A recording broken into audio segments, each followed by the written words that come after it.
יש לנו עכשיו אות חיים ראשון מחטופה ישראלית בשבי חמאס. אנחנו מדברים על בחורה צעירה בת 21 משוהם, ומשפחה אחת בישראל מתבשרת שביתם בחיים. אני מיה שם, בת 21 משוהם. כרגע אני נמצאת בעזה, ניתחו אותי ביחד בבית חולים. דואגים לי, מטפלים בי, נותנים לי תרופות, הכל בסדר. אני רק מבקשת שיחזירו אותי הביתה כמה שיותר מהר למשפחה שלי. באו אליי איזה 4 מחבלים. קומי עכשיו, סרטון. רצות לך מחשבות בראש של כאילו...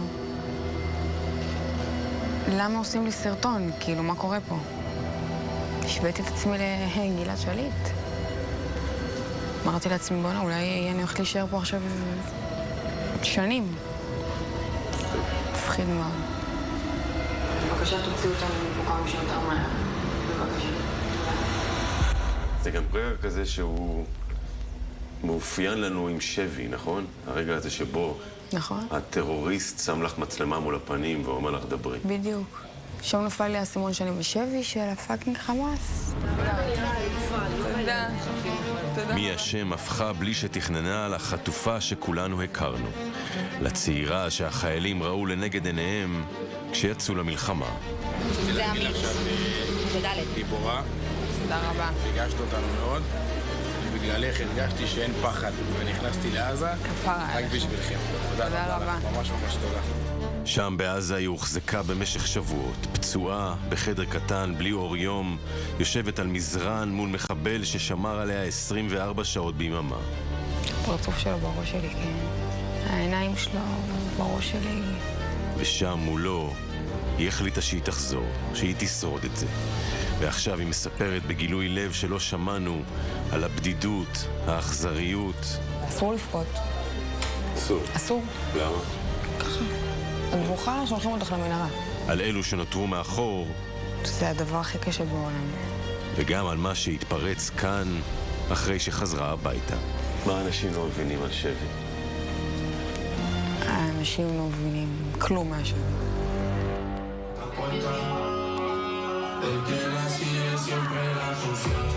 ב7 לאוקטובר היא הגיעה יחד עם החבר הכי טוב שלה, אליה טולדנו, למסיבה של נובה. האמת שהייתי שם עם תחושת מועקה מאוד כבדה. כאילו הרגשתי שמשהו הולך לקרות. לא הצלחתי ליהנות. כשהירי בבוקר מתחיל, הם מחליטים לצאת מיד הביתה. ואחרי משהו כמו 20-25 דקות נסיעה, מחכים לנו בצידי הכביש 2 טנדרים עם מחבלים. אליה צועק לי, מי היורים? והתחילו לראות לנו על החלונות. עבר טנדר עם מחבלים, הסתכל עליי אחד החמאסניקים, פשוט ירה לי ביד. זה היה מטווח מאוד מאוד קטן. איפה הוא פוגע? פה. אני צעקתי, אין לי יד, אין לי יד. הייתי בטוחה שאין לי יד. ומה את אומרת לעצמך? שמע ישראל, אני אומרת. אני לא רוצה למות. אני לא רוצה למות, אני לא רוצה למות. אני ככה. אלי היה קצת לפניי, ואז פתאום בא מחבל, אמרו לו קום, קושר לו את הידיים. אליה מסתובב אליי, אומר לי, בבקשה מיה, בבקשה בוא איתי, בבקשה מיה, בבקשה. פחדתי. אני חשבתי שהולכים לראות בו.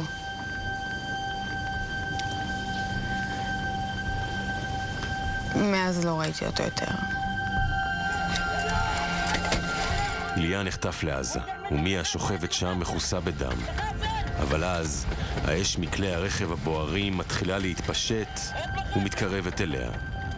והיא רואה איש חמאס מבעד ללהבות. וזה ההחלטה של רגע, כאילו... או ללכת איתו ומה שיהיה, או להישאר. ולמות בסוף. ולמות. הולכת אליו.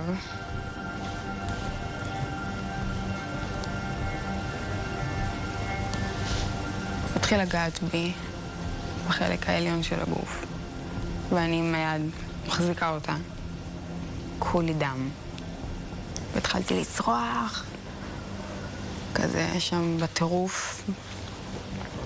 ואז משום מקום בא רכב עם איזה 4 מחבלים בפנים. פשוט מישהו משם משך אותי בשיער, הכניס אותי לרכב, הוריד לי את הראש, ונסענו לעזה.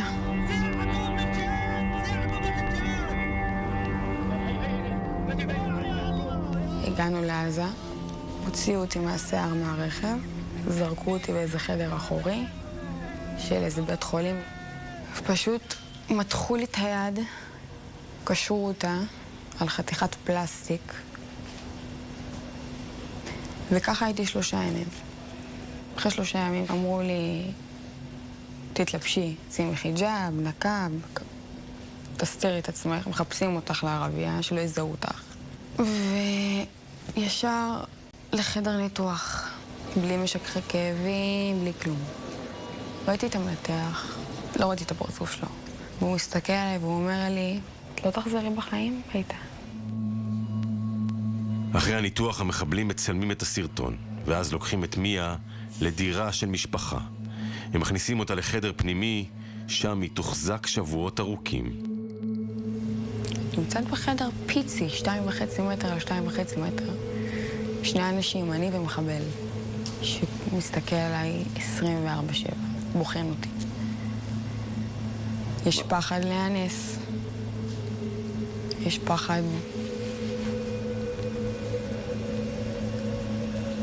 שיקח את הנשק שלו וידפוק לך איזה כדור בראש פתאום. החדר היה סגור, היו זרוקים לי אוכל פעם ביום, הימים שלו.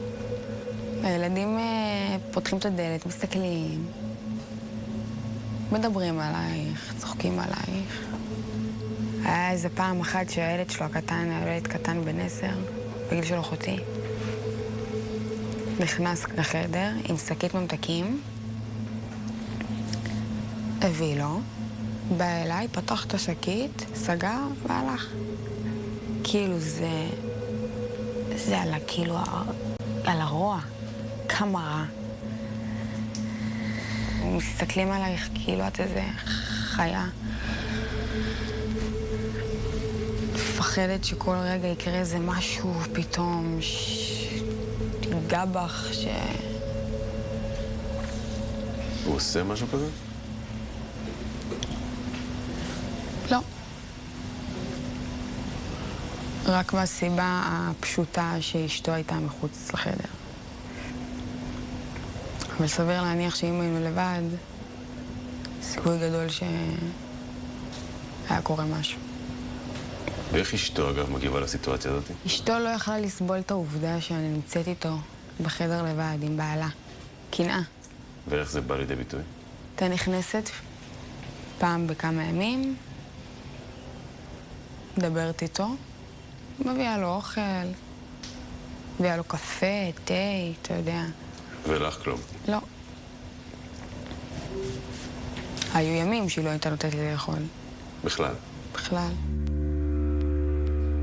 בחדר הזה היו חוקים. אסור היה למיה לדבר, לזוז. אסור היה לה גם לבכות. הייתה פעם אחת שממש נחנקתי מבכי, והוא מסתכל עליי והוא אומר לי, בערבית כאילו, חלס, תפסיקי לבכות, או שאני שולח אותך למנהרה. אני מכניסה לעצמי לראש, כאילו,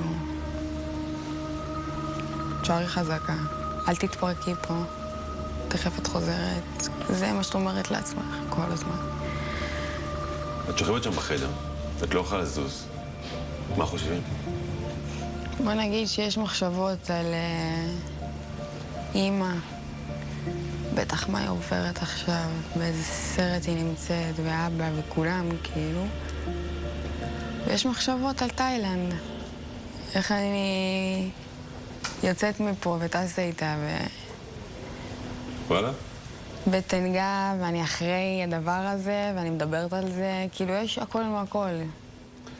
את מבינה שזה הכוח שלך. להסתכל על רוב הדברים שאנשים יגידו שהם נוראים ולהגיד, אוקיי, זה עוזר לי. נכון. זה ראייה הישרדותית. מיה מבינה שבשביל לשרוד היא צריכה להעמיד פנים, לשחק את המשחק האכזרי עם המחבל שיושב ומביט בה 24 שעות ביממה. הייתה פעם אחת שהוא התחרפן, כאילו. התחיל לפקוד, לקח את הקלצ'ניקוב שלו וזה, הייתי בטוחה שהוא עוד שנייה דופק לי כדור בראש. ובאתי אליו, התיישבתי כזה ושאלתי אותו, מה קרה כזה? למה אתה בוכה? אז הוא אמר לי ששני חברים שלו מתו מהפצצות של ישראל. עכשיו, אני בלב שלי מבסוטה רצח. אתה יודע, אני עושה כזה ככה. משחק את המשחק, אתה יודע. כאילו שאת מנחמת אותו. כן, כאילו שכואב לי. כאילו אני כואבת את כאבו. בשלב מסוים התחילו להעביר אותה בין דירות. חלק מהמעברים נעשו באמבולנס, והמשפחה של המחבל שצמוד אליה עוברת יחד איתה בין הדירות. הוא, האישה והילדים. אני לא ראיתי אור יום כל 54 הימים האלה. בכלל. לא. וגם הגוף שלי לא זז. היה לי קשה ללכת. הרגליים שלי רעדו. מקלחת. בחלומות. איזה מקלחת. צריך לישון שם? אולי שעה בלילה. אי אפשר לישון שחמאסניק יושב ומולך ובואה בך. היו פעמים שאומרים לי, מחר את חוזרת לישראל, תתכונני, הייתי קמה בבוקר, מחכה, שמישהו יגיד לי משהו, ייקח אותי. ואז הבא אומר לי, שנה, שנתיים, 3, 4. מבסוט. חושב שזה מצחיק.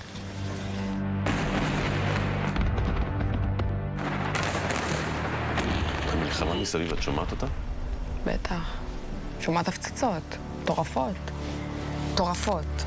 בומים טורפים שזכוכיות נשברות עלייך, עפה מהעדף. היו כמה ימים שלא הצלחתי לשמוע. לא פחדתי לרגע מהפצצות. ועשה לי טוב. אמרתי, יש פה משהו, כאילו... כאילו לא שכחו אותי, יש שם... לא שכחו אותי. ואז באמת פתאום איזה יום אחד היה שקט. שקט מוחלט. ואמרתי לעצמי, קורה משהו.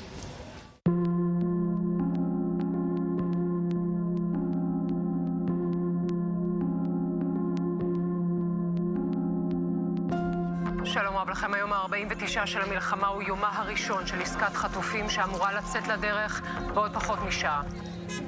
כשהעסקה יוצאת לדרך, המחבלים מובילים את מיה למקום אחר. ושם, אחרי כמעט 50 ימים לבד, היא פוגשת חטופים אחרים. כשאת רואה אותם, אני מניח שזה קצת לראות את עצמך. מה את רואה אצלם? שבר כלי.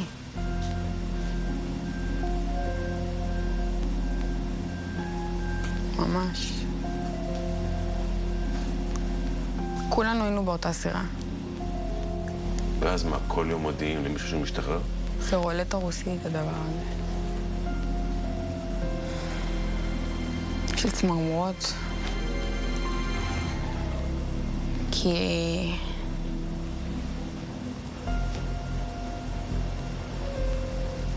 זה הדבר הכי קשה בעולם.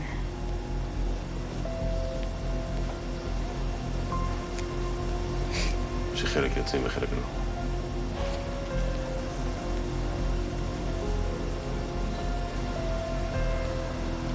היא שוחררה בפעימה האחרונה, והרגע הזה שבו היא נפרדת מהחטופים שנשארו בעזה לא עוזב אותה. קמים, מחבקים אותי, אומרים ביי. ומיה, בבקשה, תעשי בלגן, שלא ישכחו אותנו. ואני כאילו מתנצלת על זה שאני יוצאת. סליחה, סליחה, סליחה. אתם תצאו, אני מבטיחה, אתם תצאו.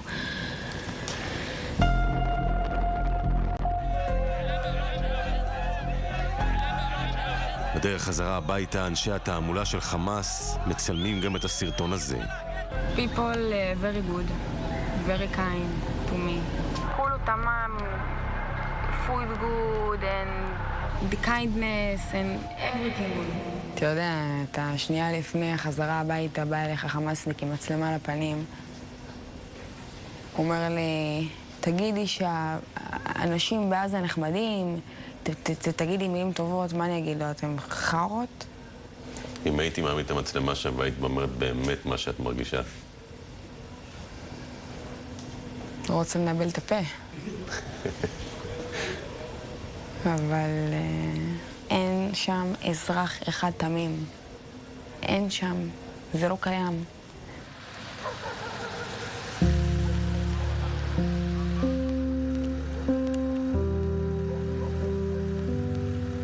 מתי יש לך תחושת הקלה? שאני רואה רכב צבאי של צה"ל. יצא לי כזה הנחה כזאת של יואו. יצאתי משם. יצאתי מהסיוט הזה. מי חוזרת?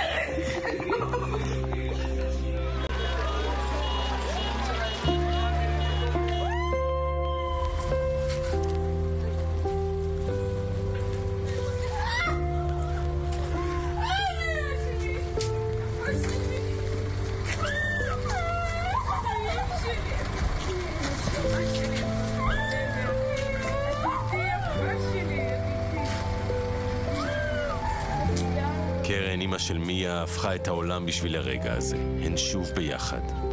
ומיה נכנסת לסדרה של ניתוחים ביד, ואז חוזרת הביתה.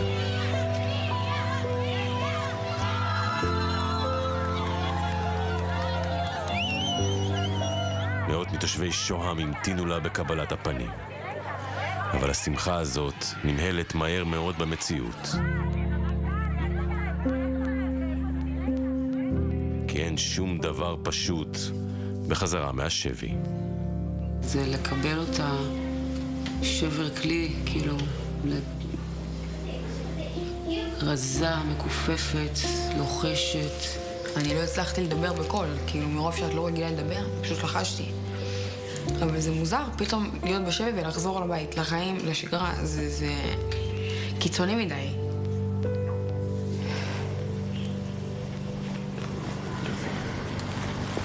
כוח. תראי לך מים? כן. שבי. וואי. לא תשכבי קצת. וואי, טריגרים מטורפים, עולים לי דברים מטורפים, זה מחליש אותי.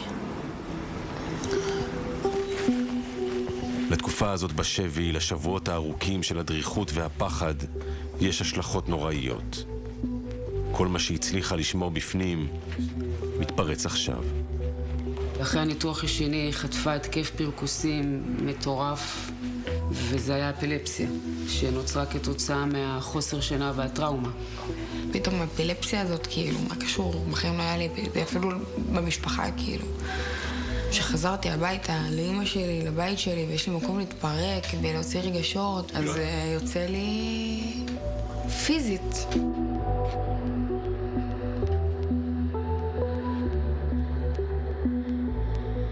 ואם זה לא מספיק קשה, אז תוך כדי הגיעה גם ההודעה לליה, החבר הטוב שהיה איתה במסיבה ונחטף מול עיניה. צה"ל חילץ את גופתו מעזה. מיה לא הייתה בלוויה, ועכשיו היא אוספת כוחות לבוא בפעם הראשונה עם אחיו אל הקבר. הוא החבר הכי טוב שלי, הוא היה הבן אדם הכי אופטימי שיש, כזה מואר, כזה שמח. הוא אוהב אותך. אתה יודע, בתקופות מאוד מאוד קשות שלי, רק היה מספיק לי לראות אותו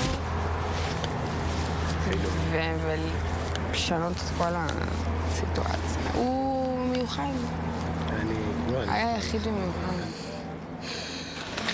נתחיל עם זה, אז את העגבניות. תפתחי אותו לפרוסות את השום, אני אביא עוד...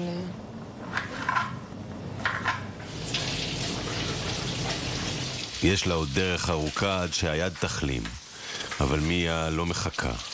השבוע היא כבר חזרה לאחת האהבות הגדולות שלה, לבישול. תחתכי גז, לא צריך עכשיו לעוף על עצמך.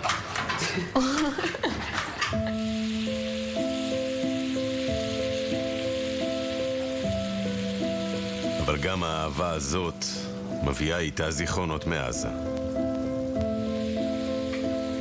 פעם אחת עברנו לבית שהיו שם עוד 3 חמאסניקים. כולם יושבים חמושים עם כיסוי על הפנים. אתה יודע, כאילו פחדתי פחד מוות. שאלתי אותם אם רעבים.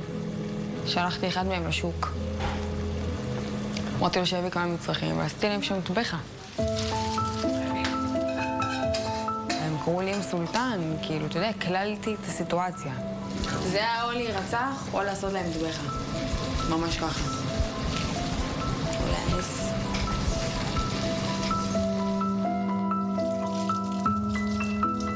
לאוסף הקעקועים על היד שלה, היא הוסיפה גם קעקוע חדש.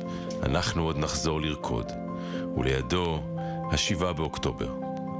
במידה רבה היא עדיין שם, ואף אחד לא יודע כמה זמן ייקח עד שתחזור באמת מהשבי, עד שתוכל להירדם בלי כדורי שינה.